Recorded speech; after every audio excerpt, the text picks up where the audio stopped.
আমি তৈরি করছি আজকে খিচুড়ি। খিচুড়ির জন্য আমি নিয়ে নিয়েছি মুগ ডাল। মুগ ডালটা ভেজে নিচ্ছি। আর এইদিকে নিয়ে নিয়েছি, যতটা মুগ ডাল নিয়েছি ততটা পরিমাণে গোবিন্দভোগ চাল আমি ধুয়ে নিয়েছি। আর রান্না করবার জন্য লাগছে আদা বাটা, শুকনো লঙ্কা, তেজপাতা, আর লাগছে টমেটো, কাঁচা লঙ্কা। আর এদিকে লাগবে হচ্ছে ধনের গুঁড়ো, জিরের গুঁড়ো আর হলুদ। আর লাগবে হচ্ছে জিরে, আস্ত জিরে। আর লাগবে পরিমাণ মতো নুন আর মিষ্টি। আর আমি দিয়ে দেবো কিছুটা বাদাম।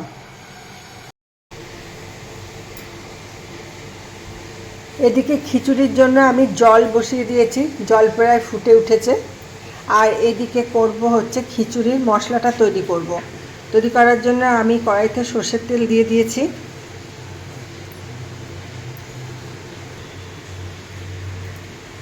তেল গরম হয়ে গেছে, দিয়ে দিচ্ছি জিরে, সাদা জিরে, শুকনো লঙ্কা,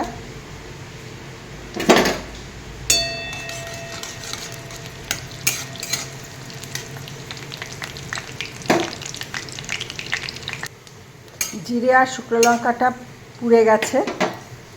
এবার আমি দিয়ে দেব টমেটো কুচি।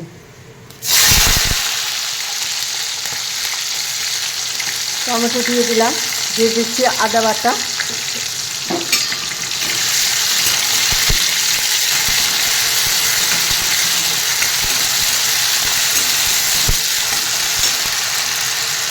দিয়ে দিচ্ছি তেজপাতা,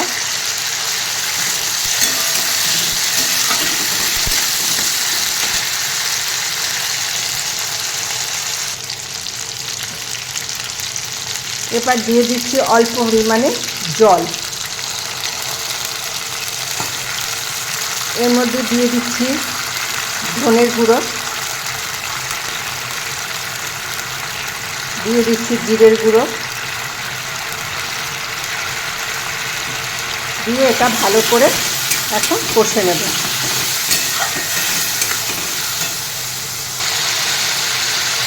এবারে দিয়ে দিচ্ছি বাদাম। বাদামটা একটু মশলার সঙ্গে ভেজে নেব।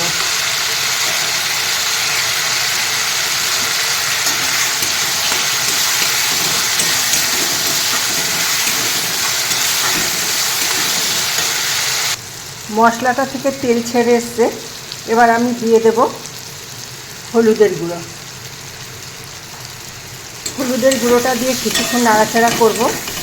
করার পর মশলাটা হয়ে যাবে। মশলাটা তৈরি করা হয়ে গেছে। এবার আমি গ্যাসটা বন্ধ করে দেব।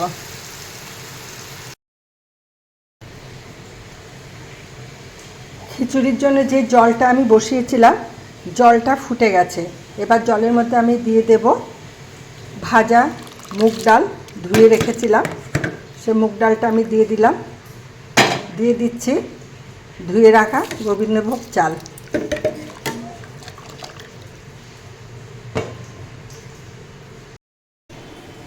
ডাল আর চালটা ফুটে উঠেছে। এবার দিয়ে দিচ্ছি কাঁচা লঙ্কা, চেরা কাঁচা লঙ্কা। আর দিয়ে দেব পরিমাণ মতো নুন।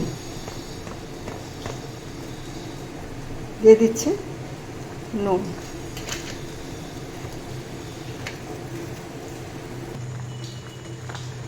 ডাল চালটা প্রায় সিদ্ধ হয়ে এসছে।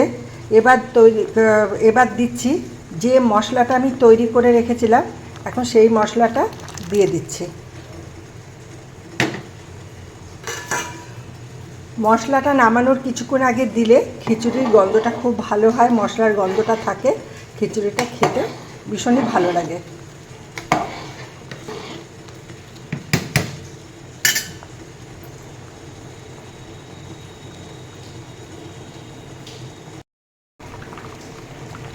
এবারে আমি দিয়ে দিচ্ছি অল্প পরিমাণে চিনি।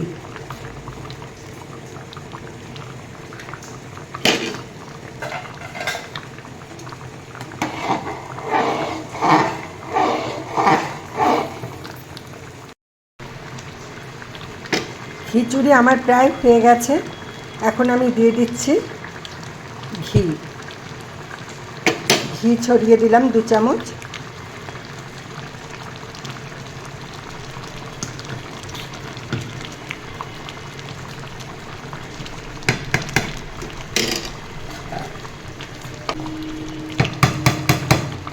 আমার খিচুড়ি রান্না হয়ে গেল।